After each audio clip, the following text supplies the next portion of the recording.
नाग पंचमी की सबसे प्राचीन कथा। जब नागदेव बने भाई। प्राचीन काल में एक सेठ के 7 पुत्र थे। सातों के विवाह हो चुके थे। सबसे छोटे पुत्र की पत्नी श्रेष्ठ चरित्र की विदुषी और सुशील थी, परंतु उसके कोई भाई नहीं था। एक दिन बड़ी बहू ने घर लीपने को पीली मिट्टी लाने के लिए सभी बहुओं को साथ चलने को कहा, तो सभी धलिया और खुरपी लेकर मिट्टी खोदने लगी। तभी वहां एक सर्प निकला, जिसे बड़ी बहू खुरपी से मारने लगी। यह देखकर छोटी बहू ने उसे रोकते हुए कहा, मत मारो इसे, यह बेचारा निरपराध है। यह सुनकर बड़ी बहू ने उसे नहीं मारा। तब सर्प एक ओर जा बैठा। तब छोटी बहू ने उससे कहा, हम अभी लौट कर आती हैं, तुम यहाँ से जाना मत। यह कहकर वह सबके साथ मिट्टी लेकर घर चली गई और वहाँ कामकाज में फंसकर जो वादा किया था उसे भूल गई। उसे दूसरे दिन यह बात याद आई तो सबको वहाँ लेकर पहुँच गई और सर्प को उस स्थान पर बैठा देखकर बोली, सर्प भैया नमस्कार। सर्प ने कहा, तू भैया कह चुकी है इसीलिए तुझे छोड़ देता हूँ, नहीं तो झूठी बात कहने के कारण तुझे अभी डस लेता। वह बोली, भैया मुझसे भूल हो गई, उसकी क्षमा मांगती हूँ। तब सर्प बोला, अच्छा तू आज से मेरी बहन हुई और मैं तेरा भाई हुआ, तुझे जो मांगना है मांग ले। वह बोली, भैया मेरा कोई भाई नहीं है, अच्छा हुआ जो तू मेरा भाई बन गया।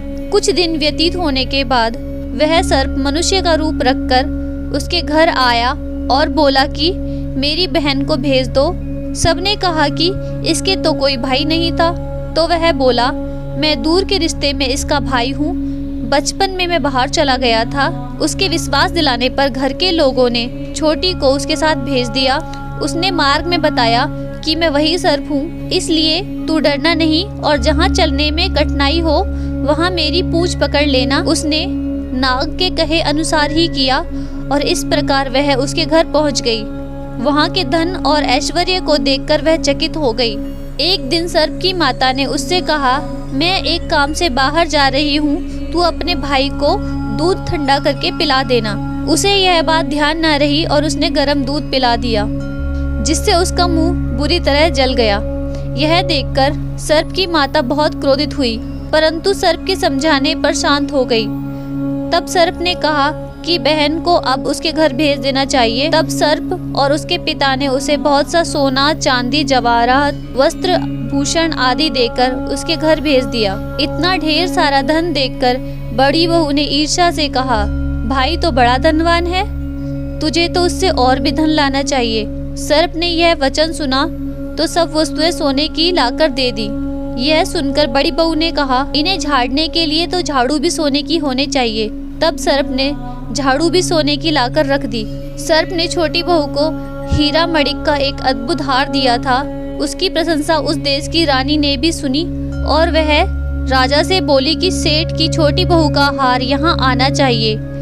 राजा ने मंत्री को हुक्म दिया कि उससे वह सोने का हार लेकर शीघ्र उपस्थित हो।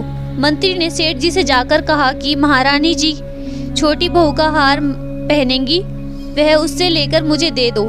सेठ जी ने डर के कारण छोटी बहू से हार मंगाकर दे दिया। छोटी बहू को यह बात बहुत ही बुरी लगी।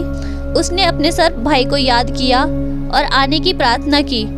भैया रानी ने हार छीन लिया है, तुम कुछ ऐसा करो कि जब वह हार उसके गले में रहे तब तक के लिए सर्प बन जाए और जब वह मुझे लौटा दे तब हीरो और मणिक का हो जाए। सर्प ने ठीक वैसा ही किया। जैसे ही रानी ने हार पहना वैसे ही वह सर्प बन गया। यह देखकर रानी चीख पड़ी और रोने लगी। यह देखकर राजा ने सेठ के पास खबर भेजी कि छोटी बहू को तुरंत भेजो।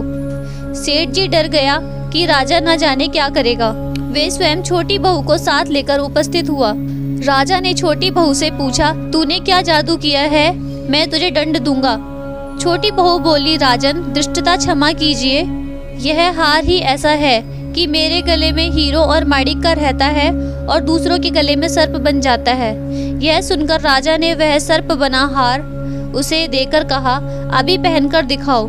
छोटी बहू ने जैसे ही उसे पहना वैसे ही हीरो माणिक का हो गया। यह देखकर राजा को उसकी बात पर विश्वास हो गया और उसने प्रसन्न होकर उसे बहुत सी मुद्राएं भी पुरस्कार में दी। छोटी बहू अपने हार और इस सहित लौट आई। उसके धन को देखकर बड़ी बहू ने ईर्ष्या के कारण उसके पति को सिखाया कि छोटी बहू के पास कहीं से धन आया है।